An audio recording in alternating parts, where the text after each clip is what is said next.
Hello, everyone, and welcome to the Onyx Path Twitch, where we are having our Dystopia Rising Evolution interview with Catie Griffin and Michael Pucci. I am Travis Legge. I'll be conducting the interview and hanging out and asking some questions. If you are in the chat and you have a question, type the question with all capital in the word question at the front. Or you can use some of our lovely chips of Onyx channel currency to highlight your message. Or you can do both. That way we'll see them and we'll be able to ask them. And I'm going to go ahead and open the Zoom chat so that I can copy and paste questions in case I see them and don't get around to asking them right away. Before we dive in, though, a couple things I want to make sure I remind everybody of. First off, Lore of the Traditions is currently active over on Kickstarter. We just crossed the $100,000 mark, which is super exciting. So that unlocked a new stretch goal for us and revealed 2 more stretch goals. So if you have not yet had the chance to do that, please head over and check out Lore of the Traditions on Kickstarter. Also want to make sure I let everyone know that because of the 10th anniversary, the focus that we're doing each month on a different game line. As of right now, all of the supplements in PDF for Dystopia Rising Evolution are 90% off over at Drive-Thru RPG. I'll toss that link to the sub-store here in the chat. And they also have these beautiful, traditional print copies of Dystopia Rising Evolution that are very, very lovely. Are 50% off over at Studio 2, and I will throw that link in the chat as well. And I don't know how soon those sales are ending. I would bet very. So you should head over and snatch that up while they're still on. Now that I have paid the bills, let me go ahead and have you two introduce yourselves. Let's start with you, Catie. Go ahead and tell us who you are, what you do, your pronouns, and anything special you want to share with us, and then you can pass it on to Michael, and we'll dive in. Absolutely. Hello, everybody. My name is Catie Griffin, pronouns she, her. As far as what I do a lot of work on various tabletop lines as a writer and sometimes as a developer. I've been involved with Dystopia Rising since 2011. And then more recently, more on the back end, writing, that sort of thing, starting in 2013. And I've just been going since then. And then as far as some fun things, in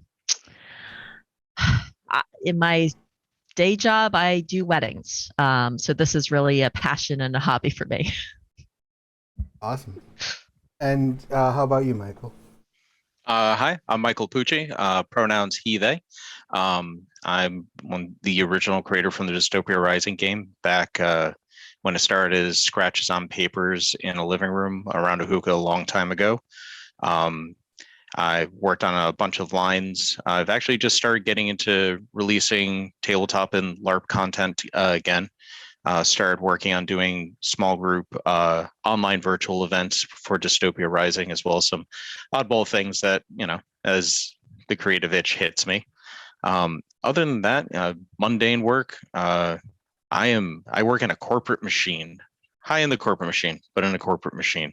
I make cogs move that make other cogs move that do stuff. In response to cogs moving in your direction. Mm-hmm. And occasionally we get a sprocket. I'm certain. I'm quite certain. So you mentioned, Michael, that you have been there since the start. What's the brief, genesis of Dystopia Rising? How did it start? What is it? What has it become?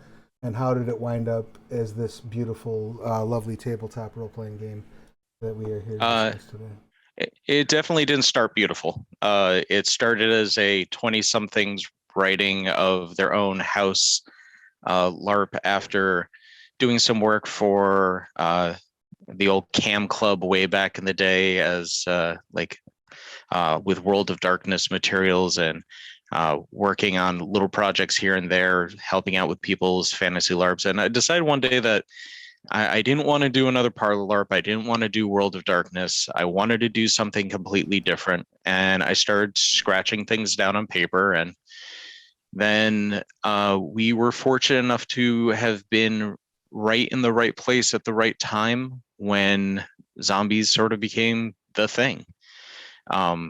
We had our games out there, the first iterations of the game in the initial like beta. I wouldn't be ashamed to even call it a beta. We're like 2006 with friends, but then it didn't really become like even the foundation of what it is now until 2009, 2010. From there, it became a LARP where we begged, borrowed, and bribed our friends to come out. We effectively put our first books together with labor of love and like scraping coins together from the bottom of a coffee can. And then from there, a group of really talented people like Catie got involved in actually making the concept much better. We had people like the Jaffies over at Nerdy City now, and we had a ton of great writers, Peter Woodworth, Ian Powell, Megan Jaffe was a saint in forgiving a lot of my typos and my overuse of ellipses back in the day. And then it just sort of grew from there. Like year one, we're like, all right, we're going to run a LARP. It's going to be great. We're going to scare the hell out of our friends and we're going to beat each other with sticks. And then at the end of year one, we're like, all right, there's like 100 people here. Okay, that's fine. We can handle 100 people. Then year two, by about 3/4 of the way through, there was over 200 people at the LARP. And we had people like, hey, we'd like to open them too. And at that point, it was, all right, a lot of the things that were just scratches on notepads and ideas, we actually need to start documenting and codifying. And then it grew, and then it grew, and then it grew. The ownership of the LARP network changed hands. The companies that actually oversaw the intellectual property changed hands. And then eventually we got to a point after we were publishing all of our tabletop books, we needed to get into the hands of, new loving parents to make sure it got the home it needed. And then afterwards I went back and started writing with it again, because, that's what you do. Of course, yeah. You're never done. You just abandon projects, preferably in front of people, but yeah, you never. Look, I went out for milk and bread, and fortunately I live in New England, so you can actually get that right before the storms happen. And so to that end, Catie, you got on like 2013ish in a writing capacity. You started out as a player, correct? Yeah, I actually started out as a player. Initially I actually started out as a journalist. I was at the time getting my graduate degree in New York City at Columbia for journalism. And I was covering all of the cool nerd culture in the city. So back in the day, I was covering New York Jedi. I was covering New York Comic Con. And as I was at New York Comic Con, this guy in full crazy zombie makeup, as I'm like interviewing different people, groans and comes up to me, and to this day I don't know who it was, and shoves into me and hands me a flyer that says Dystopia Rising. I'm like, what the hell is this? And I looked at it a bit more and I was like, oh my gosh, what is a LARP? What is a live action role play? What is this thing? And after that, I was like, oh my gosh, this could be a great story. I had never heard of LARP before. I thought it was this crazy, weird thing. I was like, oh my God, people would love to read about this. And so I reached out to Michael at the time via email. And I was like, hey, I would love to, attend your game, interview you guys. I'm happy to, do that in any capacity you feel comfortable with. And I wound up going to their Halloween Death Con game, I believe, in 2011 or 2010, it must have been. 2010. And that was the year that there was 2 feet of snow on the ground. So I was trudging through the snow in sneakers, and eventually I start interviewing. And then it kind of evolved from there because I realized after that initial foray into it, I was like, I'm not going to be able to get all the material just as a journalist. I'm going to have to play a little bit to see what all this is about. So I played for a little bit, did my article. Great, good, awesome. I then reapproached it after I graduated a few months later. I was like, you know what, that was fun. I want to play. Played for a little bit, but Michael and his team approached me and was like, hey, you write, right? I'm like, yes, I write. I went to school for journalism. And they're like, so we're working on like some splat book, tabletop book things. Would you be interested? I was like, yeah, I'd be interested. And it's kind of history from there. I got involved in writing for tabletop from that. I got involved writing for the LARP from that.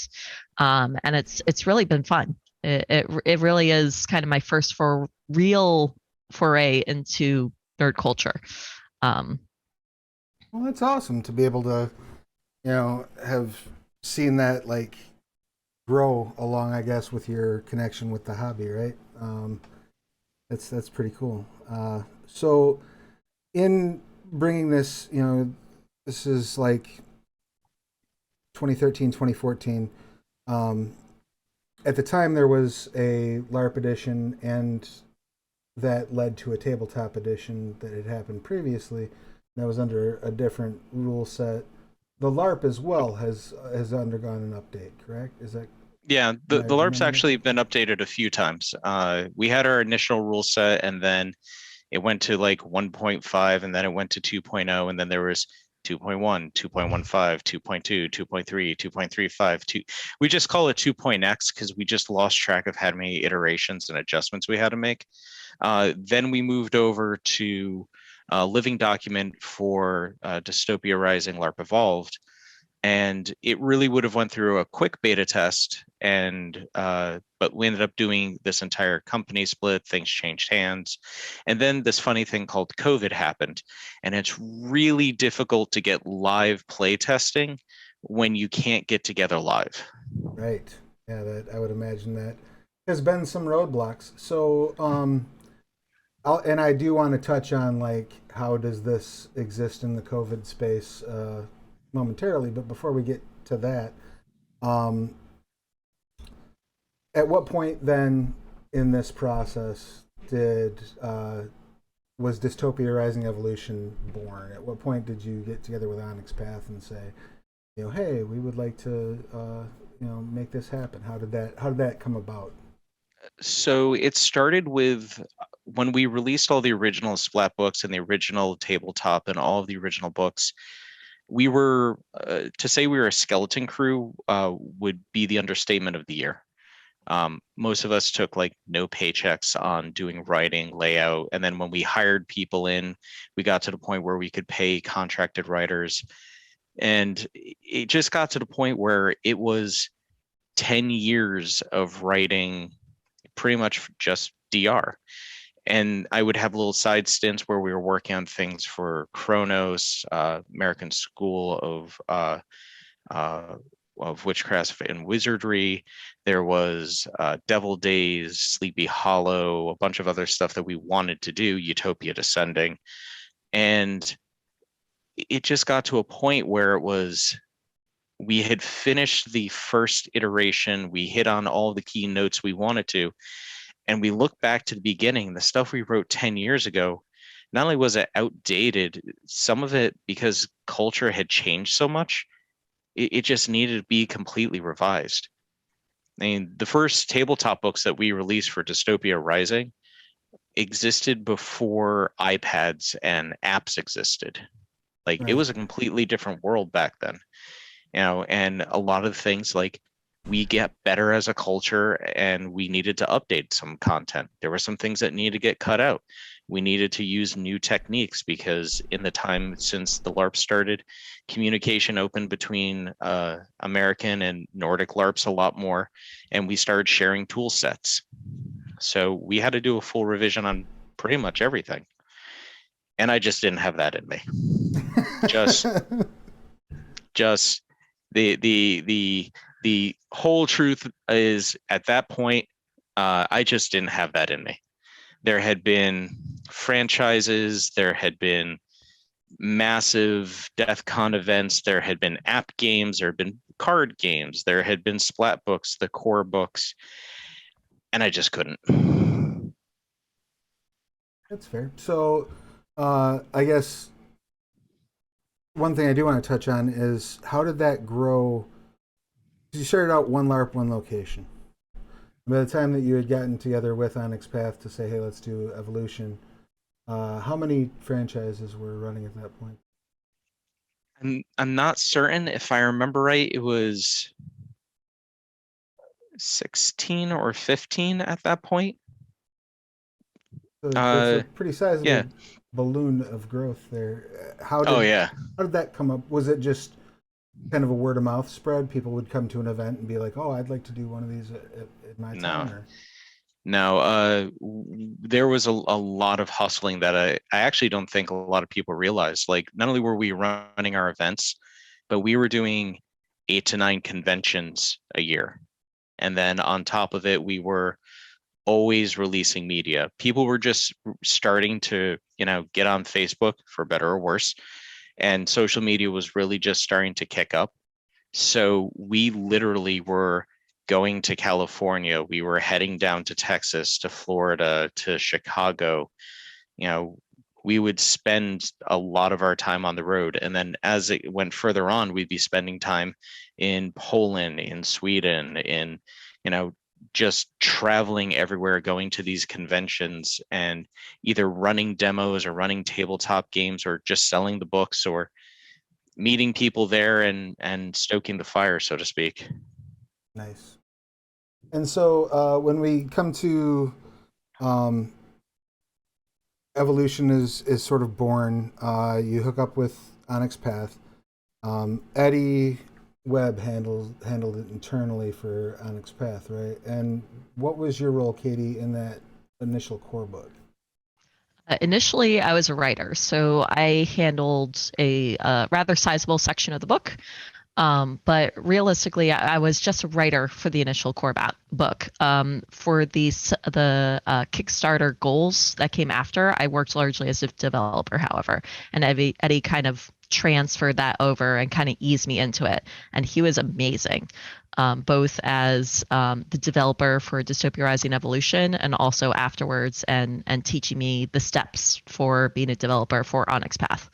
It is a more involved process than being a writer. Yes, it is. Yes, it is. A little bit more Yep. going on that you have to have your eyes on. So, did you find anything? I'm certain there were ample advantages to your experience with Dystopia Rising in that role, but did you find any roadblocks or disadvantages to carrying sort of this wealth of information and concepts of what the LARP is, bringing in that over into the tabletop space? Were there challenges, and if there were, how did you get around them? I don't view them so much as challenges.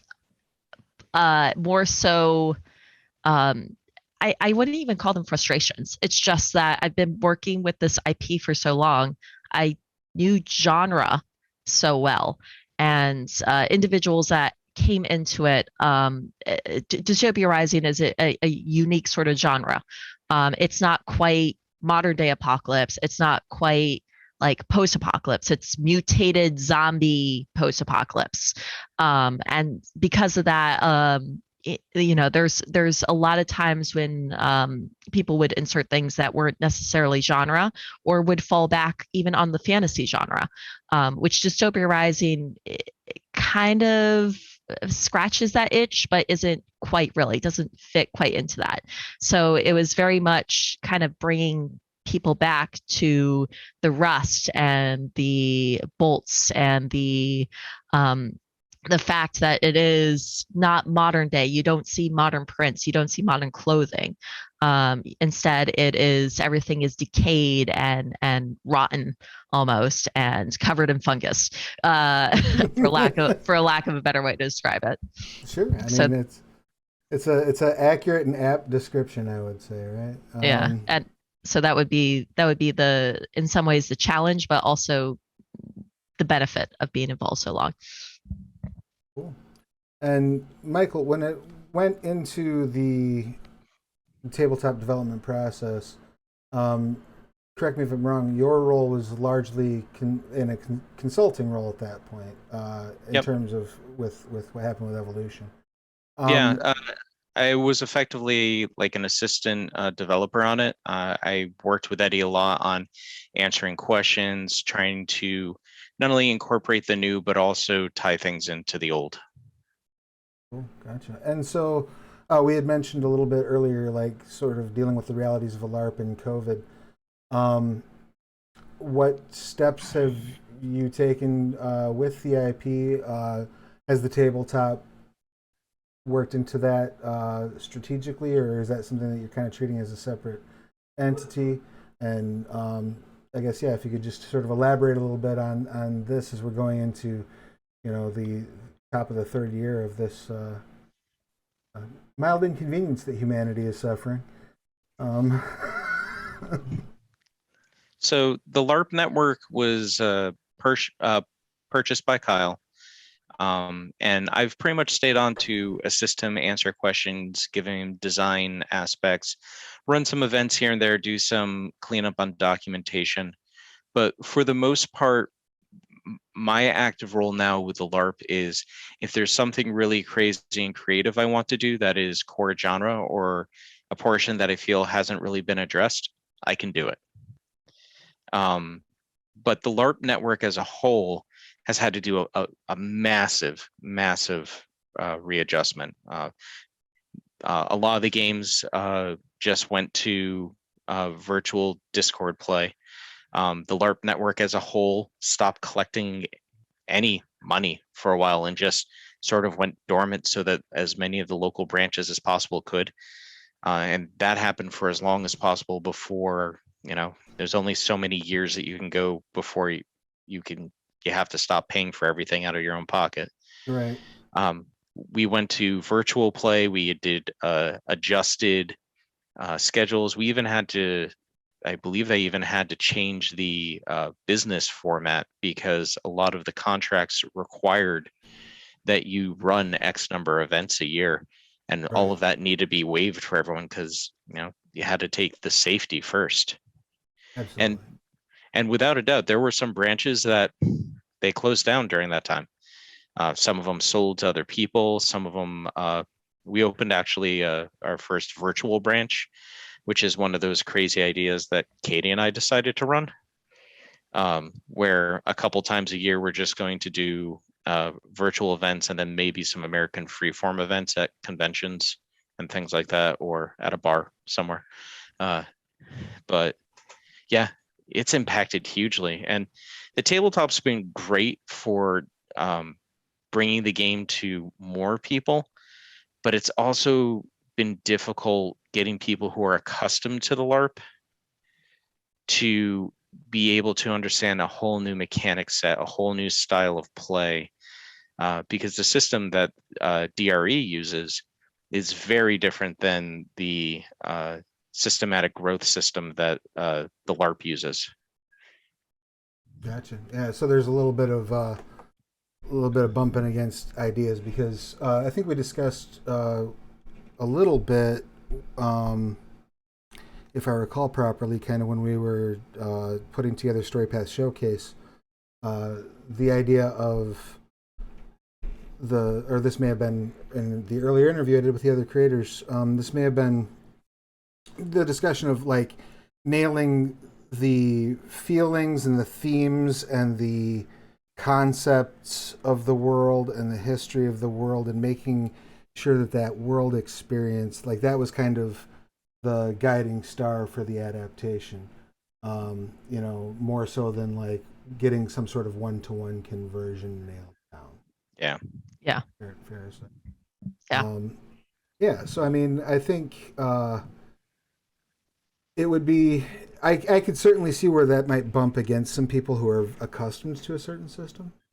But I would definitely encourage them to check it out because it's super fun, and Yeah. I think it works very well in conveying those conventions, I guess, of the game, right? Yeah. Yeah. If you're, go ahead, please. Yeah, No, please. I was going to say that I've actually seen just a few of my friends after we now the virtual LARP we affectionately call LARPletop, for lack of a better term for it, because It's a great term. LARPletop. There's a lot of similarities, but after experiencing LARPletop, they went ahead and got the Dystopia Rising Evolution book, and they read through it and they're like, oh my God, this is great. I'm so excited to run it for my friends. So I think that in some ways, the LARP to tabletop is a harder transition for some, because some people are very much like, some people don't even use the mechanics and are very much like, I'm just going to role play my way through Sure. this entire weekend. And so for people who don't really have a head for mechanics at all, it's a little bit harder. But I feel like with this introduction to LARPletop and virtual LARP, more people are like, oh my God, I enjoy this, and are willing to give tabletop more of a chance. And shameless plug, if you enjoy LARPletop, you should absolutely give Dystopia Rising Evolution a try. 100%. And I would suggest the same once we get to a normalized state of existence and events are occurring in meat space once again. I would think that if you're enjoying a tabletop campaign, you've never tried out one of the LARPs, I can only imagine it being just a hoot and a riot and just a grand old time for you.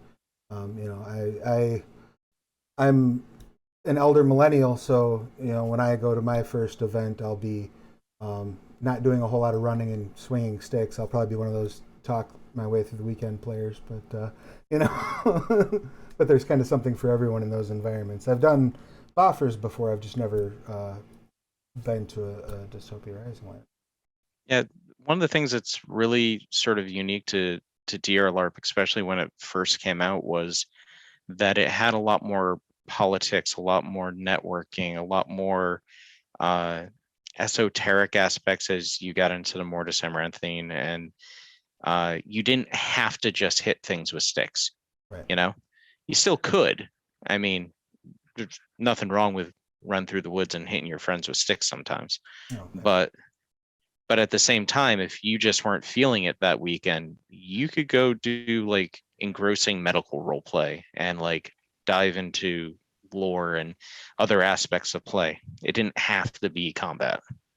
Well, and to that end too, the tabletop I think supports that style of play very well. You could run a very lengthy campaign and rarely if ever touch your dice if you wanted to. Absolutely, and you have all that rich information there. 100%. You can also, run a splatter gore fest where you're, fighting off, zombies and raiders and all sorts of madness. You may get stuck in a hospital filled with raiders exactly. where you accidentally blow up your friends. It could happen. Yeah. And to kind of springboard off that, Travis, I ran a campaign for Michael and a few of our friends, Jesse, Tobias, Liam, and Shay. And during that campaign, there were times where we didn't, I kind of like had, oh, you should do a dice roll for the sake of a dice roll, but mostly they just role played their way through the campaign until it came to super brass tacks combat. So you can absolutely instead run a campaign with that environment without much use of mechanics if you don't want to. Obviously the mechanics are there to support zombie killing. But well, and another thing that I think is cool about, like, this is a particular strength of StoryPath, and I guess what we would call a happy coincidence, because I'm sure this wasn't by design when they were building StoryPath, but in the event that you're moving, like, for example, moving from a LARP situation where you're used to a very specific mechanic, and then you're coming over to DRE and you're looking at this, StoryPath is designed to be very modular, so you can sort of strip away some of that excess mechanical weight, and it still runs, right? You know, there's situations with Yeah. scale and tier and things along those lines, the horde mechanic and all that stuff, that might seem a little intimidating to a group first time, but you can run it just fine without incorporating any of that stuff, and the wheels won't come off. It will still just run smooth, and you'll have less mechanical challenge, which is a nice thing, I think, just in terms of like introducing it to people. Completely agree. Yeah, I absolutely agree. I know that the Jumpstart Trouble on the Steel Pier has just kind of like the basic Right. mechanics for DRE. Very- It's very, very like just this. You don't need any of the other stuff, and it really like teaches you to do the basics, and you don't have to add in all the other things if you don't want to. Right. And as you gain proficiency with that, those bells and whistles get really cool. Like, I mean, I was remarking when we did the Wasteland Wanderers one shot last weekend. It was, I think, the fifth or sixth time now that I've run Dystopia Rising on a stream. It was the first time I ever actually used a zombie horde as anything other than a road hazard. You know, like, you know, because as you're both acutely and painfully aware, I like the raiders and cannibals, and my favorite monsters are people. So I mean, as we discovered in that game, we all love monsters too. Some of the players more than others, I think. They're a beautiful crew, and I would never change a single one of them. Not at all. No, we need to get that crew back together again, 100%. If you Agree. Yeah. if you're watching this either live or on the YouTube, go back and check out the Story Path showcase for Dystopia Rising. It was we laughed, we cried. It was good times were had by all. And that crew will return. We'll find out what happened with the Mac going forward. So we've discussed a little bit about like history, a little bit about system choices and things along those lines. What would be like if you're coming across somebody who is familiar with tabletop, right, but they've never heard of Dystopia Rising? What would be kind of your elevator pitch for Dystopia Rising Evolution? You got 2 minutes to break it down for them and get them psyched about it. How would you go about introducing it in those circumstances? Oh man, I'm experiencing being back at a convention right now. Yeah, exactly. Michael, what's your con pitch? Yeah. Shall we both do it, Michael? What would your Sure. pitch be, and I can go after you. My pitch would be: it is a deceptively deep post-apocalyptic world where most of the threats there are treated more like the weather instead of being the core antagonist. It's not a hack and slash game. It's a game about surviving where everyone is already infected. It's just a matter of finding out whether or not you've got any human in you. Nice, like it, and that's dope. All right, good luck following that, Katie. But I know. I'm like, Um, okay. I'll do what I did at conventions though, which is the movie pitch. Imagine the zombie apocalypse has happened. You are now several generations afterwards. You are surviving on the edge with all these other individuals who have mutated because the zombie virus too has mutated, and you have become something more than human. But at the same time, you're trying to hold on to that small bit of humanity because people in this world can be awful. Will you be one of them, or will you be one of the people that actually try to make the world a better place? I love it. I am sold, but I was an easy mark. I was sold before we started. I do want to remind the chat, if any of you have any questions, please go ahead and type it into the chat. You can type question in all caps at the beginning of it so that I'm sure I don't miss it, or you can use those lovely chips of Onyx to highlight your question. Now, the world of Dystopia Rising, we have a pretty, I don't know if, I mean, yes, it's a diverse world, but that's not necessarily the world I want to use. It's a rich world that's very lived in and very occupied and very developed. There's a lot going on in that backstory that's known, right? And we've got these strains of humanity. As you were obviously in the tabletop game, your strains are important. They're kind of a foundation on building your character. Having never created a character for the LARP, I'm not entirely sure that they occupy quite that same space. But Very similar. But in bringing those strains over into the tabletop, uh, were you able to get everything over that you wanted to? Were there challenges in bringing those concepts across?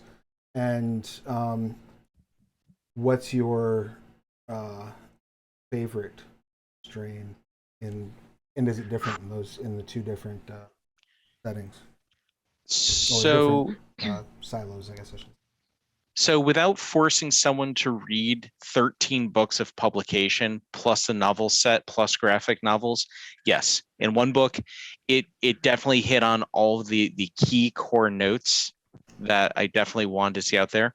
I'd love to see sort of like when we did the splat books, when we got more in depth into the individual strains and lineages. I'd love to see more depth in that. But the game had 10, 11, 12 years of development on it before it moved over to DRE. And that sort of 12 years of amassed lore, you can't put that in one book and expect someone to actively read it. Right. So I'm Definitely. very happy with how much came over. And there were some of the changes that were very 90 degrees from the original game world, but they were the right decisions because they followed the modern viewpoint and the modern like visualization of what the core spirit of the game was. How about you, Katie? Anything to add on that particular point? I think he summed it up pretty well. I do think it was difficult to encompass, as an example, knowing all that history, and maybe this was one of the challenges, to pull that question from earlier. It's we have all this knowledge and lore and everything else, and it's hard to encapsulate that in teeny tiny space. But at the same time, you have to keep in mind that if a person is picking up this game for the first time, then you don't want to like give them your 50-page like love story to this one strain. So in some ways I'm personally really happy with how it came out. Was it hard to condense all that knowledge into a smaller space? Absolutely. But I think the team did a really good job. And more specifically, we came up with a few new strains in the tabletop book that weren't there originally. In particular, the Quiet Folk and the Tainted were not part of the original strains for Dystopia Rising. But were added in to kind of flesh out because of the way it was divided up. There needed to be two more strains, and so they were there to flesh out the two lineages that were missing strains, and thus they were born with Dystopia Rising Evolution. Now, the Tainted did exist as like had their proto existence in the LARP. Yeah. Like they were not a playable strain or lineage, but they were something that was developing in the world. So they did have a back history that players had been engaging with. But when it went over to DRE, it completely blossomed. That's awesome. And so now are those additions that came through the DRE pipeline, have those made their way, or are those making their way over into the LARP? They've already made their way into the LARP. So there are Quiet Folk, there are Tainted in LARP now. During the transition from 2.x to 3.0, those got added in.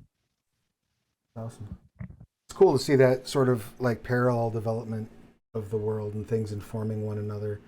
That's a really neat thing to have when you have multiple avenues by which you're exploring the world. So that's kind of cool.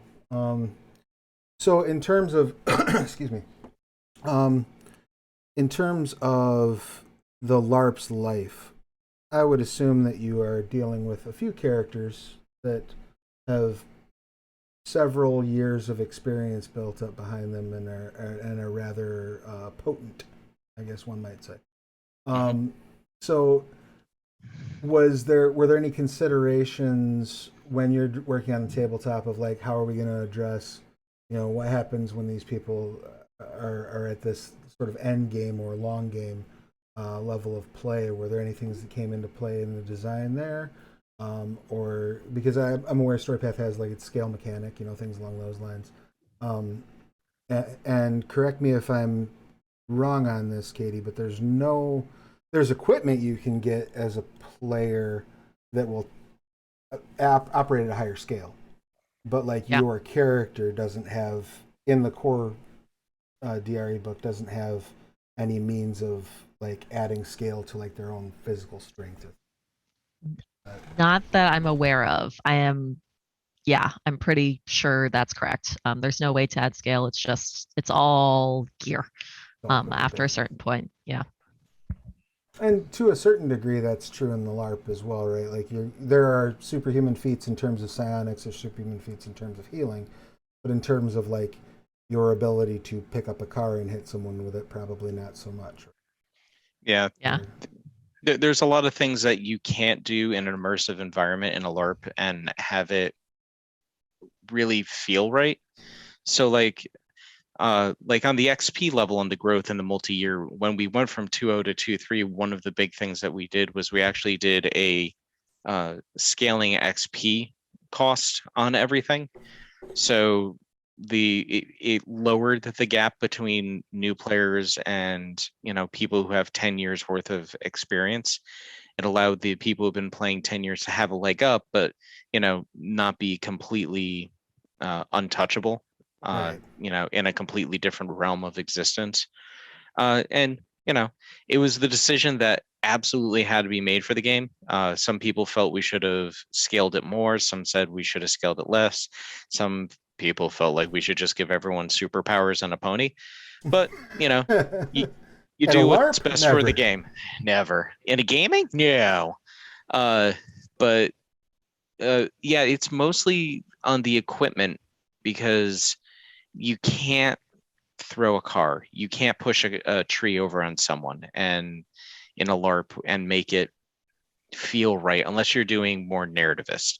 And this is as an immersive, context safe LARP. We try to make it as what you see is what you get so that you're not being pulled out of the experience during the combat. Makes a lot of sense. It's cool. And again, works, I think, translates very well, I think. Because you can offload some of that, again, not to get too deep into the designer nerd weeds, but offload some of that mechanical weight onto equipment, which theoretically all characters can acquire regardless of their personal experience level. Keeping it a more even playing field. I dig that quite a bit.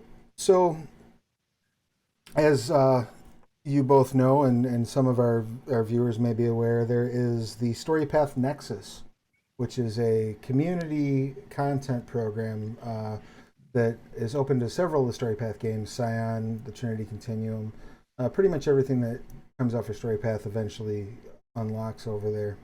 And Dystopia Rising Evolution is one of the games that is open for people to go. You can go and download free art packs and free templates to build your own adventures with, or your own strain or whatever you'd like, and release that on the store.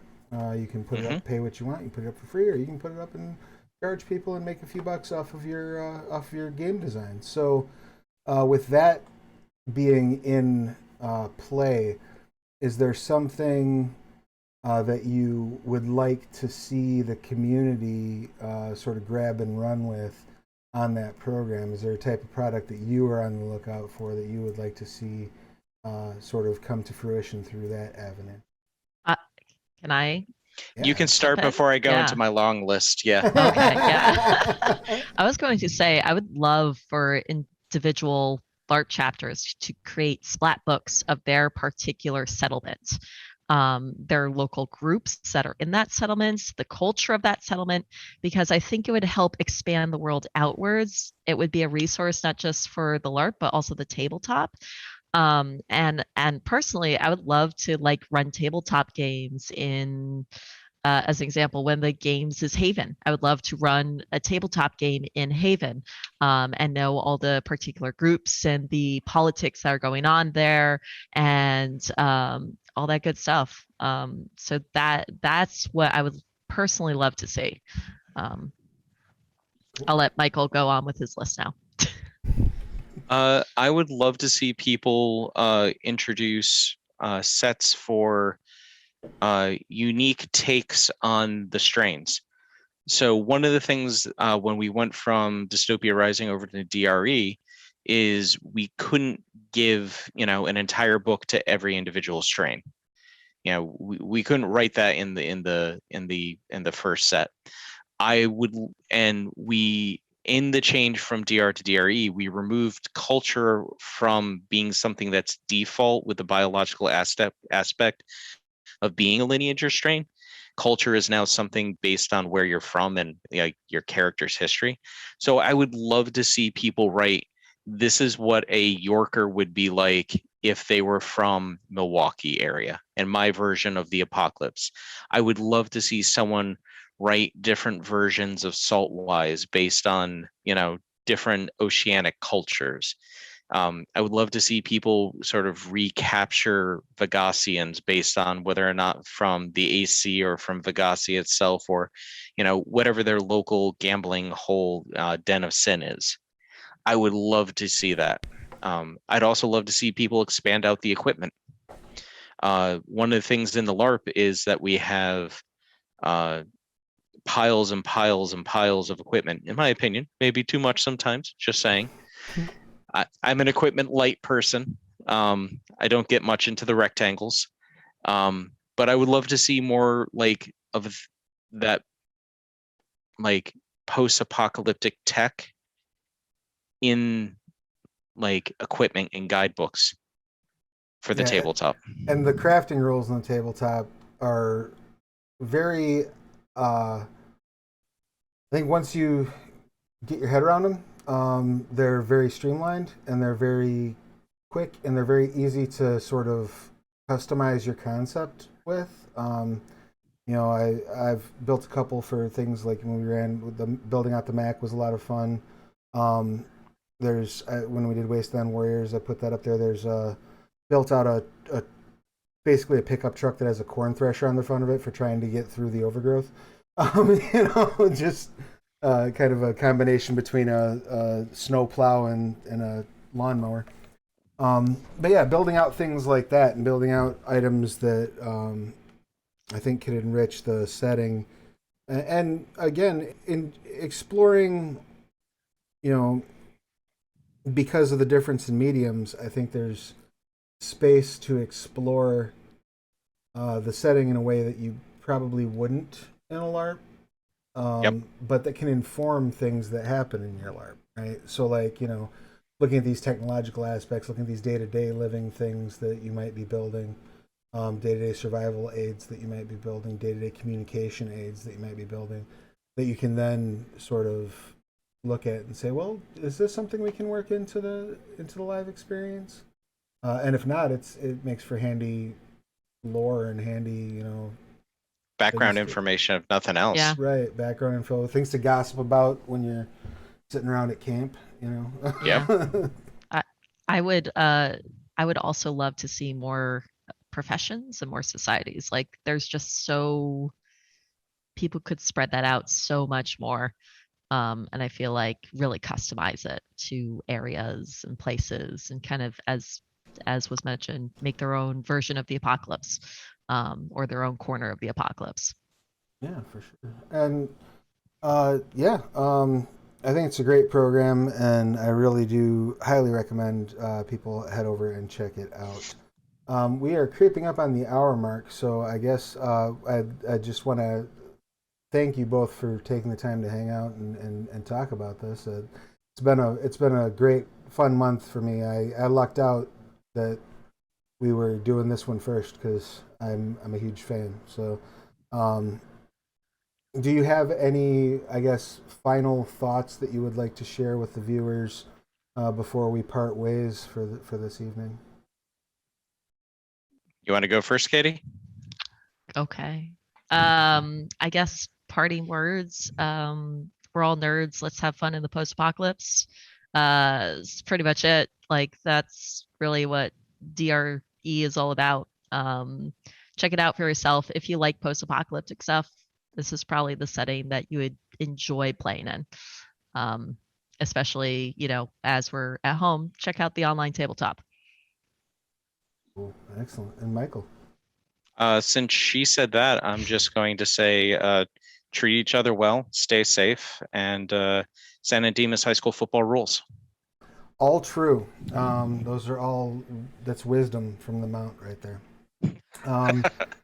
So on that note, once again, I want to thank the two of you for taking the time to hang out. I want to thank everybody who's tuned in, whether you're watching live or watching on a VOD. If you head over to the YouTube, you can see a couple of the actual plays. There might be, I think there's at least one or two that are still in exclusive VOD on the channel for subscribers for Twitch. It's one of our rewards we give you for subscribing is 7-day exclusive access. So if you haven't subscribed, consider doing so. It helps us keep the lights on and gives you instant access to our programming. Again, I want to remind everyone, as we've been talking about Dystopia Rising Evolution, you can go get this beautiful printed, traditionally printed and bound copy of the core book. It's lovely. The quality is amazing. The art is stunning. It tastes good. It smells like book. Highly recommended. That is 50% off over at Studio 2 Publishing, as is the GM screen, which I gotta tell you, by the way, super great job putting that together. It's extremely handy and really is like, sometimes you'll get a GM screen and you're like, oh, that's useful, 20% of my game. No, the DR screen is really good. Hats off to the folks responsible for constructing it. And then also just want to let you know that there is still a sale going on over at DriveThruRPG where you can get all of the tabletop supplements digitally for 90% off. So I think you can get basically everything official published for the setting for, I think it's a little bit north of $1 right now. So go over, spend that money, grab that stuff, give it a look. I guarantee you will find something that you love. Something. If anything that we've discussed in this last hour has appealed to you in the slightest, go spend that buck, get your supplements, look through them. Start with the Guide to Beasties, with Hellnaw's Guide to Beasties, and you'll be hooked. I promise. And then last but most certainly not least, I would like to remind you all that we have the Lore of the Traditions Kickstarter going for Mage the Ascension 20th Anniversary Edition. That is got 17 days left on it. And we have just cracked 101,000 on this while we were on this stream. Awesome. Yeah, pretty good. So we've unlocked 8 stretch goals, and 2 new ones were just announced today. And if you're familiar with Mage but been away from it for a while, or if you're new to Mage, if this is your first time hearing of it, or if you've always been, like a vampire player and knew Mage was there but never checked it out, now's the time. Go over there, back that Lore of the Traditions for 20th anniversary. There's a bunch of add-ons. You can get the core book and all that good fun stuff, everything you need around the game.